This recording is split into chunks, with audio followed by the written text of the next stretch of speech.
విజయసాయిరెడ్డి రాజీనామా అంత ఆషామాషిగా తీసుకునేదేం కాదు. అది ఒక సంచలనమే.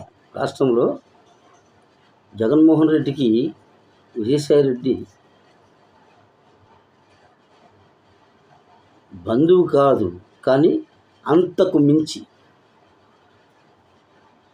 2004కు ముందు జగన్మోహన్ రెడ్డితో చిన్న చిన్న వ్యాపారాలు ఉన్నప్పటికీ రాజశేఖర రెడ్డి గారు ముఖ్యమంత్రి అయిన తర్వాత 2004 తర్వాత చార్టెడ్ అకౌంటెంట్గా వ్యాపారాలు పెరగడానికి, డబ్బు సంపాదనలో ముఖ్య పాత్ర ఉంది.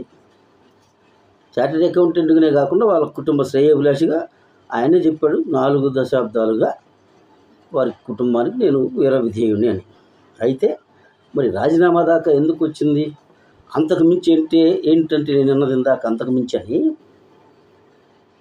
జగన్మోహన్ రెడ్డి గారికి గత 20 ఏళ్ళుగా దాదాపుగా అత్యంత సన్నిహితుడిగా దగ్గరగా మెలగటమే కాకుండా ప్రతి దానిలో కూడా జగన్మోహన్ రెడ్డికి నీడలాగా, జగన్మోహన్ రెడ్డి ఏది చేసినా అది మంచి కానీ చెడు కానీ,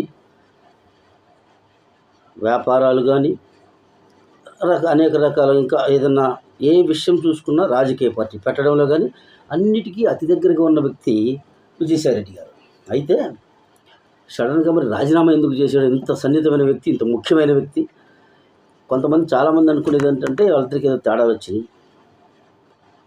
అందువల్ల రాజీనామా చేసి పార్టీ నుంచి పక్కకు పోయాడంటే అది కూడా కొట్టిపారలేము. ఎందుకంటే మనం ఒక చిన్న ఉదాహరణగా నేను చెప్తాను. పార్టీ ఆవిర్భావం నుంచి దగ్గరగా ఉన్నాడు, నెంబర్ 2 స్థానం ఇచ్చాడు. ఆయన కేసుల్లో కూడా నెంబర్ 2నే, అలాగే పార్టీలో కూడా నెంబర్ 2 ఆయనే. ఉత్తరాంధ్రకి ఆయన్నే ప్రతినిధిగా పెట్టాడు, పరిశీలకుడిగా. ఆ తర్వాత కొన్నాళ్ళ తర్వాత అధికారంలోకి వచ్చిన తర్వాత నేను మాట్లాడేది, ఉత్తరాంధ్ర పరిశీలకుడిగా అతన్ని తీసేసి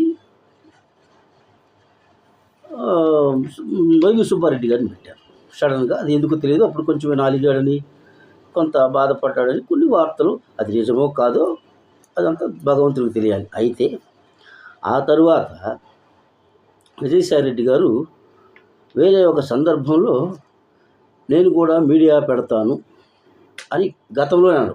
అంటే ఇటీవల ఈ సంవత్సరం ఓడిపోయిన తర్వాత కాకుండా ఓడిపోక ముందే ఒక సందర్భంలో అన్నాడు.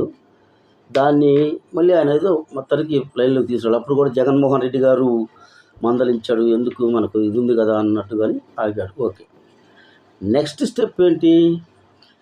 తారకరత్న గత సంవత్సరం ఎన్నికల కంటే ముందు 3-4 నెలల ముందు అనుకుంటా, తారకరత్న చనిపోయినప్పుడు చంద్రబాబు గారితో, బాలకృష్ణ గారితో సన్నిహితంగా మెలిగాడని కొంత జగన్మోహన్ రెడ్డి గారికి, విజయసాయిరెడ్డి గారికి కొంత పరపక్షాలు వచ్చాయని వార్తలు వచ్చాయి.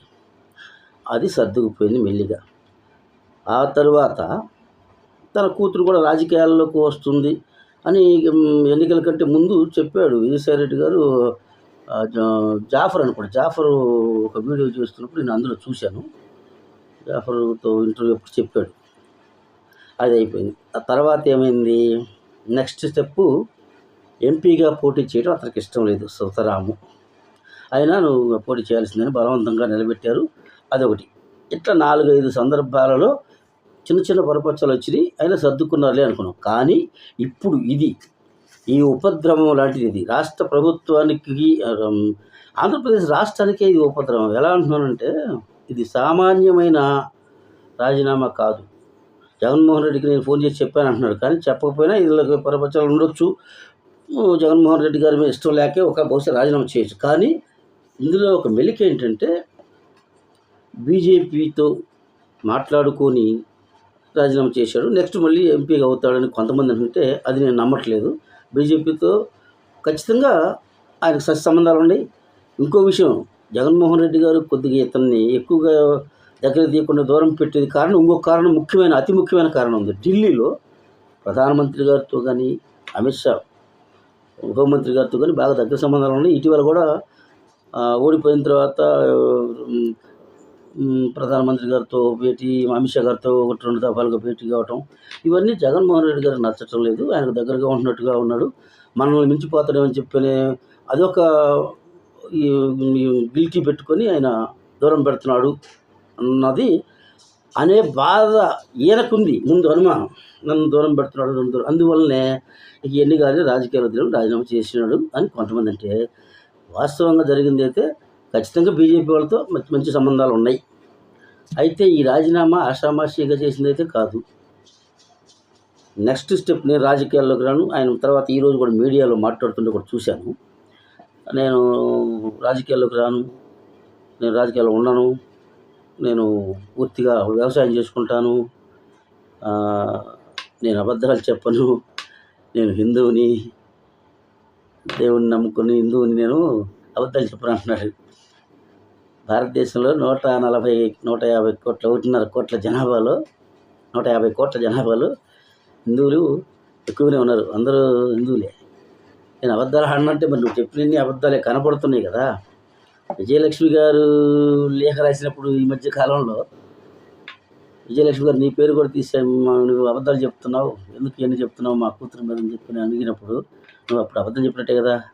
రెండవది, నువ్వు అబద్ధాలు చెప్పంది ఎక్కడ?